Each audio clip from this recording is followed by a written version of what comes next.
Oke, assalamualaikum warahmatullahi wabarakatuh. Di sini saya sebagai mahasiswa Universitas Teknologi Mandiri yang akan menjelaskan beberapa poin terkait kewirausahaan. Nama saya Nofrian Adiputra dengan NIM 2526 2012 043. Nah, di sini saya akan menjelaskan terkait poin kewirausahaan, yaitu terkait merumuskan strategi branding dan juga identitas visual. Yang mana ini sangat penting ya dalam suatu sebagai bisa terjadi sebagai jadi digital marketing ya, dan juga konten marketing. Ya, di sini saya akan coba bedah ya terkait logo atau identitas ini, di mana logo dan identitas ini sangat penting. Ya, kenapa sangat penting ya? Seperti yang dijelaskan di sini adalah pengenalan berupa simbol, fotografi, tipografi atau kombinasi, di mana untuk menciptakan pengenalan instan kepada customer kita nanti, untuk membedakan bisnis kita dengan kompetitor lainnya. Nah, dan selain itu, selain logo juga kita mempunyai brands yang dimana terkait brand itu adalah keseluruhan persepsi emosi yang kita sampaikan pada logo tersebut, yang menciptakan suatu yang kita contohkan di sini adalah sebagai brand Gojek yang dimana bisa mempunyai perasaan aman dan cepat. Nah, untuk yang paling penting, ada poin-poin yang paling penting di terkait brand logo dan identitas visual ini, yaitu adalah beberapa poin terkait desain grafis, di mana komunikasi menggunakan elemen visual, kita menyampaikan ke teman-teman ya, atau ke customer, gimana sih elemen visual kita yang tersampaikan ke customer. Terus yang kedua, media komunikasi ini juga sangat penting karena berfungsi untuk promosi. Dan selanjutnya itu adalah konten. Bagaimana sih menarik customer kita dengan konten yang kita sajikan untuk penjualan dengan menggunakan logo atau brand. Dan untuk selanjutnya kita akan lanjutkan terkait copywriting ya, yang dimana copywriting itu adalah tindakan atau pekerjaan yang menulis teks tujuan untuk iklan ya, untuk iklan atau suatu bentuk pemasaran untuk daya jual kita. Terus yang selanjutnya, produk yang disebut copy yaitu adalah sales copy, itu adalah konten tulis ya. Konten yang tertulis untuk bertujuan meningkatkan kesadaran merek yang pada akhirnya membujuk seorang atau kelompok untuk membeli brand kita. Mungkin itu yang terkait copywriting. Ya, jadi di copywriting ini ya ada struktur yang disebut adalah model AIDA, yang dimana model AIDA ini yang pertama adalah attention. Attention itu adalah tujuan untuk menarik perhatian pembaca yang menjadi calon customer kita. Terus yang kedua, interest. Jadi membuat pembaca konten itu menjadi tertarik dengan yang iklan kita sampaikan ke mereka. Terus yang ketiga itu adalah the desire ya, atau memainkan emosi sehingga bisa membuat calon pelanggan itu benar-benar menginginkan brand yang kita lakukan penjualan. Terus yang keempat itu adalah action. Action mengajak atau mengajak calon customer kita untuk membeli produk yang kita sudah informasikan atau yang kita sudah sampaikan ke mereka, sehingga copywriting ini sangat penting ya untuk di kewirausahaan. Lakukan semua yang tadi kita sudah informasikan terkait dari identitas visual, terus ke struktur AIDA dan terkait copywriting.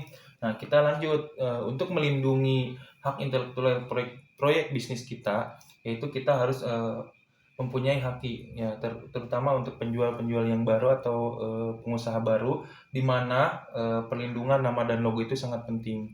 Karena jangan sampai logo yang kita sudah buat itu sama dengan logo kompetitor. Jadi harapannya di Haki ini kita sudah bisa mempunyai logo sendiri sehingga tidak bisa di copy dengan kompetitor. Nah, jadi di sini tuh Haki lebih terkait hak cipta ya, hak cipta perlindungan karya kreatif.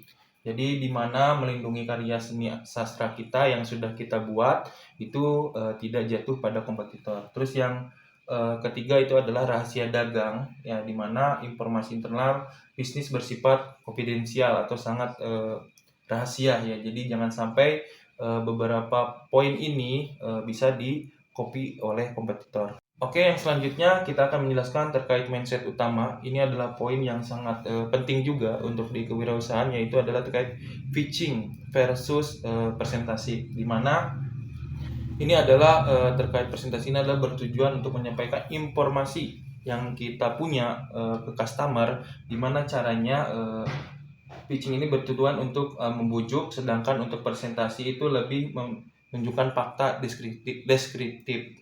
Ya, jadi untuk mindset utama ini sangat penting ya, pitching dan presentasi ini, di mana fokus materi atau adalah terkait konten teknisnya, terus konten yang penjelasan mendalamnya. Nah, itu juga sangat penting. Terus peran dokumentasinya juga terkait berfungsi media penyimpanan data. Nah, dalam pitching, slide muri menjadi alat bantu argumen untuk menyokong jalan cerita.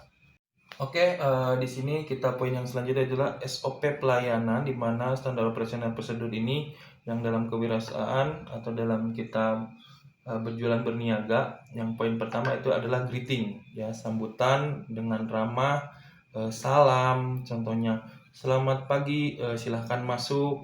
Nah, jadi itu juga termasuk sambutan dari suatu prosedur pelayanan. Terus yang kedua adalah notification atau pitching.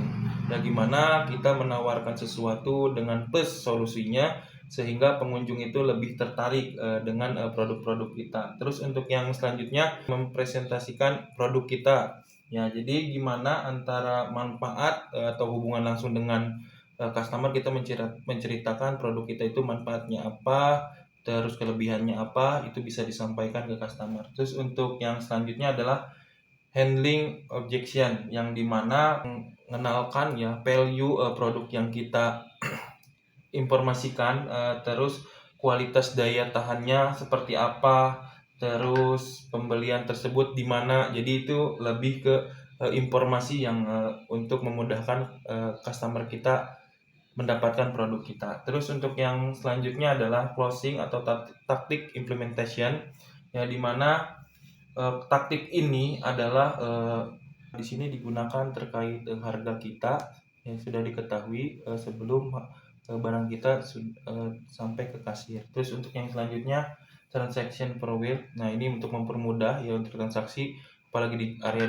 digital ini ya 4.0, di mana lebih kreatif untuk membayar tidak dengan menggunakan uang cash, tapi untuk sekarang ini lebih ke atau QRIS, ya, dimana kita untuk mempermudah pembayaran itu menggunakan digital karena lebih ringkas, lebih cepat. Jadi ini juga suatu mempermudah customer kita. Oke, mungkin cukup sekian yang dapat saya sampaikan. Terima kasih. Assalamualaikum warahmatullahi wabarakatuh.